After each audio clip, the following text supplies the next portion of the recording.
ছেলে কানান কিংবা তার স্ত্রী, তারা কিন্তু নূহ আলাইহিস সালামের প্রতি ঈমান আনেনি। তার মানে বাবা নবী হয়ে অনেক সময় ছেলে ঈমান আনতে পারেনি, তার ভাগ্যে সেটা জোটেনি। নূহ আলাইহিস সালাম নবী ছিলেন, কিন্তু তার স্ত্রী তার প্রতি ঈমান আনেনি। এজন্য আল্লাহ তাআলা বলছেন, ইন্নাকা লা তাহদি মান আহবাবতা ওয়ালাকিন্নাল্লাহা ইয়াহদি মান ইয়াশা।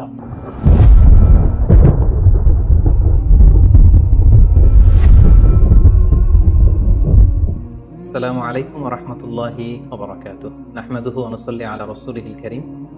আম্মা বা'দু ফাআউযু বিল্লাহি মিনাশ শাইতানির রাজীম। বিসমিল্লাহির রহমানির রহিম। নূহ আলাইহিস সালাম আউয়ালু রাসূলিন বুইসা ইলা আহলিল আরদ। সাইয়েদনা আদম আলাইহিস সালাম এবং ইদ্রিস আলাইহিস সালামের পরে আল্লাহ তাআলা নূহ আলাইহিস সালামকে পৃথিবীর সর্বপ্রথম রাসূল করে এই পৃথিবীতে প্রেরণ করেছেন। এবং আল্লাহ তাআলা ওনাকে বলেছেন আবদান শাকুরা, মানে হচ্ছে an obedient servant of Allah। আল্লাহ তাআলার একজন কৃতজ্ঞ বান্দা হিসেবে আল্লাহ তাআলা